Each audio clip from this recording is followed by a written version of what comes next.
ज़्यादा प्रभावशाली और इंस्पायरिंग मोटिवेशनल स्टोरी है जो हमारे महाराष्ट्र के ऊपर जो इसमें दिखाया है कि एक आईएएस ऑफिसर होती है। महाराष्ट्र के अलावा भी जो पूरा हमारा भारत है, अखंड भारत, उसमें जितने भी महिलाएं, बच्चे, बच्चियां, ख़ास करके बालिकाएं जब इसे देखेंगी तो उनको एक इंस्पिरेशन मिलेगी, एक बहुत ताकत मिलेगी कि मैं क्यों नहीं पढ़ के मैं एक आईएएस ऑफिसर बनूं या एडमिनिस्ट्रेशन में जाऊं या सिविल सर्विसेज का पेपर दूं। क्योंकि आज तक आपने अगर तजुर्बा जैसे हमने देखा है और जो हमारा पिछले दिनों में एक सीरियल आया करता था उड़ान आता था, उसमें एक आईपीएस ऑफिसर को दिखाया गया था जो आज तक वो रोल लोगों को बहुत भाता है और लोग याद करते हैं।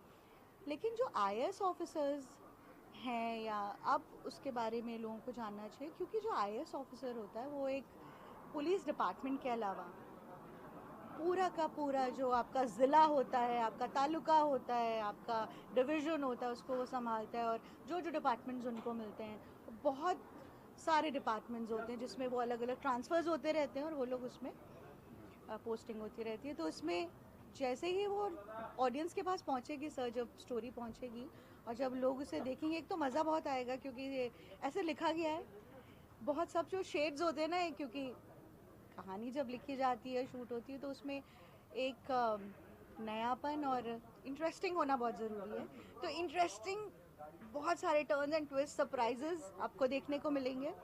आपको लगेगा कि अब सरप्राइज़ क्या होगा।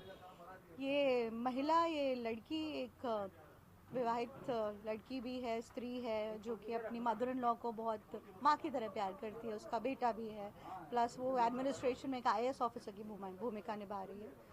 तो watch for the show Vasundhara, you are gonna love it.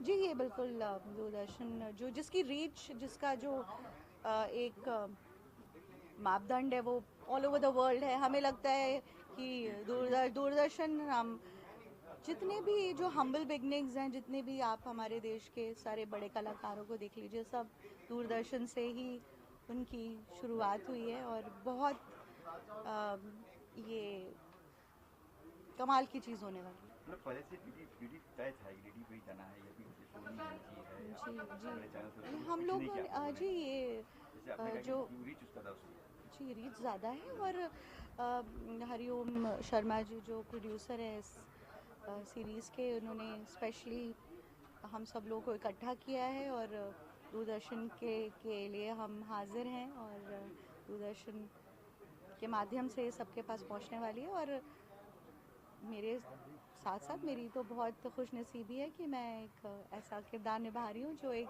परिवार भी मेरा वही है। और एक घर में जितने आईएएस और आईपीएस ऑफिसर्स होने के नाते थोड़ा एक मुझे, जो मैं शायद ज़िंदगी में मुझे लगता है कि मैं उसे रिलेट कर पा रही हूँ। तो दूरदर्शन, जी, जैसा कि आपने कहा, बिल्कुल दूरदर्शन में हम लोग इसको शायद ये आने वाले दिनों में आएगा। आज का ये था सीन, क्या सीन था, क्या है? सर, आज का सीन था कि बहुत बड़ा एक छापा पड़ा होता है जिसमें जो किरदार हैं हमारे, जो मिस्टर गुप्ता हैं, उन्होंने आज तक इनकम टैक्स नहीं पे किया होता है। और इनकम टैक्स जो लोग पे नहीं करेंगे तो हमारे देश का जो उसको क्या बोलेंगे, जो डेवलपमेंट है वो रुक जाता है। इतने ज़्यादा करोड़ रुपए जब आप घर में दबा के रखते हैं तो वो छापा मारती है और वो एक दिन पहले देख लेती है कि ये कैश सब इकट्ठा कर रहे हैं, कोई यहाँ पे लिखाई पढ़ाई कहीं नहीं है, there is no income tax being paid by mister Gupta. तो उसका छापा होता है। और जो हमारी दूसरी बहुत ही उम्दा कलाकार है कोयलिका जी, वो भी साथ में जो अर्शिता डीसीपी का किरदार निभा रही हैं। तो हमने छापा मारा है, उसके बाद बहुत सारे करोड़ रुपए बरामद हुए, उसी के बारे में सीन चल रहा था। जी, तो इसके अलावा कौन कलाकार, आप तो अभी और कौन सहयोगी कलाकार कौन बोलते हैं? मैंने हिमांगी को देखा, मैंने जी, हिमानी कपूर जी हैं। और मनीष जी, हिमानी, माफ़ कीजिएगा, हिमानी शिवपुरी जी, जो हमारे देश की शान है। और आज भी इस देखिए, एज वर्किंग एंड टेलीविज़न और any medium which has whosoever is a creative, उसके लिए एज इज़ नो बार। मगर हिमानी शिवपुरी जी, हम सब बहुत खुशनसीब हैं, हम उनके साथ स्क्रीन शेयर करने वाले हैं। वो हैं, और भी बहुत सारे कलाकार हैं, वर्षा उसगांवकर जी हैं, और बड़े बड़े कलाकार इसमें जी, रंजीत जी हैं, बिल्कुल सुदेश बेरी जी हैं, और ये सब आपको जब दिखेंगे राजू श्रेष्ठ जी हैं, और जो गुप्ता का किरदार निभा रहे हैं ईरानी जी हैं, वो मिस्टर ईरानी हैं, आदि ईरानी जी हैं। सो डीडी में एक नया एक मुझे ऐसा लगता है कि एक नया इतिहास रचने वाली बात हो जाएगी। आप बेटा का बेटा भी जी काम कर रहा है, सीरियल काम कर रहा है जी। आयुष्मान काफ़ी दिनों से कुछ थिएटर में इंटरेस्टेड था, उनको भी जब इस स्क्रिप्ट के बारे में पता चला तो लाइंस वो कर पा रहे थे और उनको बहुत अच्छा लगा, और जो मेरे बेटे बने हैं वो आयुष्मान प्रसाद हैं, और एक बॉन्डिंग अच्छी है, और एक बहुत एक्ट करने का एक्ट नहीं हो रहा है, वो नेचुरली आ जा रहा है। सो रियल, हाँ रियल एंड रियल, बिल्कुल। सो वो बात बहुत ही एक एक्सपीरियंस हमारे लिए भी बहुत अच्छा है, और बहुत अच्छा लग रहा है बॉम्बे आके, और इतना प्यार सत्कार और जो माहौल है यहाँ का इंस्पिरेशनल, टोटली मेस्मराइजिंग। जी ये पायलट एपिसोड है, और 4-5 दिन इसकी शूटिंग होगी, और हम इस वक्त शुभम विला में शूट करें, मड आइलैंड में, जो Mumbai, which is located in the suburbs of Bombay, और एक अलग ही नज़ारा है यहाँ का, बड़ा खुशनुमा सा नज़ारा है, सब लोग काम में लगे हुए हैं, और बहुत मेहनत लगती है यहाँ पे, साउंड से लेके आपका राइटर्स, इस कैमरे के पीछे हमारे राइटर साहब भी अभी जस्ट उनकी हाज़िरी हुई है, पारस जायसवाल जी, तो उन्होंने भी बहुत मेहनत की है, बहुत वर्षों का तजुर्बा है उनको। It's a team work and from all the departments to acting department, सब लोग ने बहुत मेहनत करी है। छोटे से लेके स्पॉट बॉय से लेके जी जी जी थैंक यू।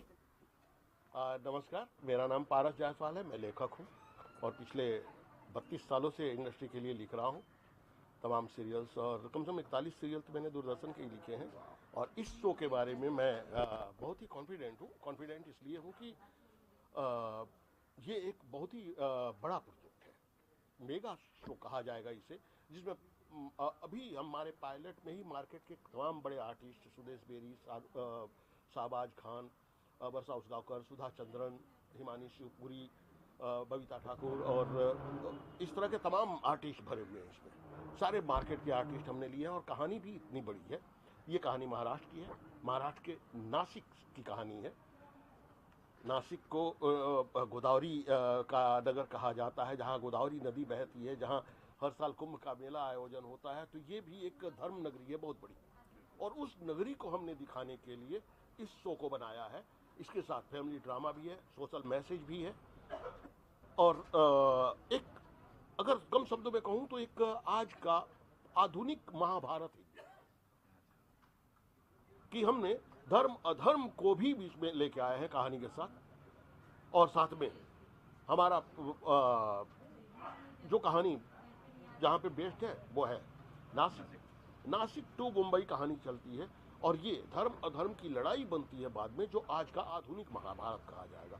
तो अपने आप में मेगा बजट सीरियल कहा जाएगा इसे। महिला प्रधान ही है। आप देखिए महाभारत में चाहे पुरुष किरदार जितने भी हों, लेकिन महिलाएं सबसे ज्यादा। अर्जुन को कुंती पुत्र कहा जाता था, ठीक है, द्रौपदी की वजह से ये महाभारत हुआ, है ना। जितनी महिलाएं पात्र हैं उसमें, वो ज्यादा स्ट्रांग है पुरुष पात्रों से।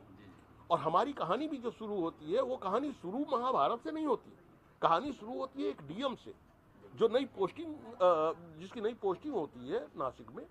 और वहाँ पोस्टिंग होने के बाद वो देखती है कि अजीब सा माहौल है, कि जो लोग 5-5 लाख रुपए के एक दुकान चला रहे हैं, कैश का ट्रांजेक्शन है इतना बड़ा उनका, और वो लोग ITR नहीं भरते, है ना।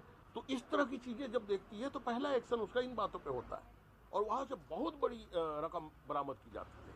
तो यहाँ से हमारी कहानी शुरू होती है, एक महिला से ही कहानी शुरू होती है जो डीएम है, जो हमारी कहानी की मेन लीड है, जो कर रही हैं, उनका रियल नेम भी संजोग से वसुंधरा है, ठीक है। Okay sir. तो कहानी बहुत अच्छी है, और जहाँ तक मुझे पूरा उम्मीद है कि ये शो ऐसा बनेगा जो एक मील का पत्थर ये भी बनेगा, इतना चर्चित होगा, क्योंकि इसमें सारी चीजें होंगी, समाज से जुड़ी हुई, समाज के उत्थान से जुड़ी हुई, युवाओं से जुड़ी हुई, युवाओं के उत्थान से जुड़ी हुई, हर तरह की चीजें इसमें होगी जो ऑडियंस को पूरी तरह बांध के रखेगी। धन्यवाद सर, ठीक थैंक यू। है, थैंक वसुंधरा की मैं बहुत एक्साइटेड थी, क्योंकि अभी तो सोप सीरियल हर टॉपिक पे ही होता है, पर वसुंधरा का जो कैरेक्टर है एंड उसकी स्टोरी जैसे एक एक मोड़ लेती है, वो बहुत इंटरेस्टिंग है। जो मतलब हर जगह पे ही ना कुछ ट्विस्ट है, ये हर सीन में ट्विस्ट है, जो बहुत मुझे पसंद आया था। तो मुझे जब इसके लिए ये मेरा कैरेक्टर जो है अर्शिता सिंह, डीजीपी हूँ मैं, तो ये कैरेक्टर जब अप्रोच किया गया था तो मुझे बहुत एक्साइटमेंट हुआ था, क्योंकि पहले कभी मैंने पुलिस ऑफिसर का रोल नहीं किया, मेरे लिए ये चैलेंजिंग था। और अर्शिता सिंह का जो चरित्र है वो अपने आप ही वसुंधरा जी के साथ बहुत कॉम्प्लीमेंट करता है। एंड आप लोगों को बाद में स्टोरी देखते टाइम समझ में आ जाएगा कि ये पूरा चीज़ में अर्शिता सिंह जैसे हैंडल करती है सिचुएशन को, केस को, उसके लिए बहुत स्ट्रॉन्ग पर्सनैलिटी एंड बहुत एक कैसे बोलूँ चैलेंजिंग कैरेक्टर है, और कुछ नहीं बोल सकती। बाकी तो आप लोगों को देखना पड़ेगा वसुंधरा, जानने के लिए कि मैं इतना क्यों बोल रही हूँ, क्या सस्पेंस है, क्या स्टोरी है, क्या ट्विस्ट है। बस आप लोग बस साथ दें और देखते रहे। फर्स्ट टाइम का रोल में डीजी का रोल मिल गया आपको, तो आपको लगा कि डीजी का रोल दे रहे पहली बार ही पुलिस वाले से, पुलिस ठीक है, पुलिस ठीक है। जी मेरा वही रिएक्शन था कि एक तो मैंने पुलिस ऑफिसर पहले किया नहीं, बाकी सारे किरदार कर रखे हैं ऑलमोस्ट, पर डीजीपी का मैंने तभी उनसे पूछा था कि आई यू श्योर, लाइक डीजीपी लड़की और वो भी इतना मतलब थोड़ा राउडी कैरेक्टर है, पर उसके शेड्स भी उसके भी अपने, हाँ वेरी सीरियस, बट ऑल्सो उनके अंदर औरत वाले इमोशंस भी है। वो जब वसुंधरा जी के सामने रहते हैं या कोई भी सिचुएशन हो, उनमें वो न्याय अन्याय का समझ भी है, सॉफ्ट भी है थोड़ा बहुत, पर जहाँ पे ज़रूरत है बहुत स्ट्रॉन्ग है। तो ये लेयर्स पोर्ट्रे करना बहुत इंपॉर्टेंट है डीजीपी के लिए, क्योंकि इंस्पेक्टर डीजीपी इनका हर किरदार का पर्सनैलिटी अलग होता है। तो ये मेरे लिए बहुत चैलेंजिंग था और मैं बहुत एक्साइटेड हूँ। इससे इंस्पायर हुआ था कि ये रोल करना मुझे, तो किससे? जी बहुत जन से, पर डीजीपी के हिसाब से नहीं, मैं बहुत पुलिस ऑफिसर के किरदार से इंस्पायर्ड हूँ। मोस्टली हम लोग सिनेमा में ही ज़्यादा घुसते इस चीज़ के लिए। जी सिंघम नहीं, सिंघम थोड़ा क्या हो गया, वो अलग उनके मिजाज है। तो मैं थोड़ा बहुत वो रानी मुखर्जी, तब्बू, ये लोग जैसे करेंगी, ये अपने दिमाग में बिठा ली थी कि इनका जो अपना पर्सनालिटी होता है सीरियस कैरेक्टर के लिए, तो उनका थोड़ा बहुत मैंने सीखा, देखा उनका बॉडी लैंग्वेज एंड बात करने का तरीका, ये सब थोड़ा बहुत मैंने कोशिश किया है। बाकी तो आज की बात करो, सीन क्या सीन तो मैं देख रहा हूँ कि आप वसुंधरा से मिल रहे हैं, और फिर जी, तो आज हम लोगों का सीन बहुत इम्पोर्टेंट था, क्योंकि आज का सीन मैं ज़्यादा बता नहीं सकती। तो इसमें मेरा कैरेक्टर का रिवील है, तो मैं यहाँ पे आती हूँ, वो आने वाला सीन बहुत इम्पोर्टेंट है। वसुंधरा जी के साथ मेरा पहला सीन शेयर था ये, एंड आज ही हम लोगों को समझना था कि हम लोग का केमिस्ट्री कैसे बिल्डअप करना है, सीन में हम दोनों का जो रिश्ता रहेगा वो कैसे पोर्ट्रे करना है। तो वो तो बहुत बहुत अच्छे से निभाई, वो तो कुछ बोलना ही नहीं है मुझे। मैंने भी कोशिश की। That's it.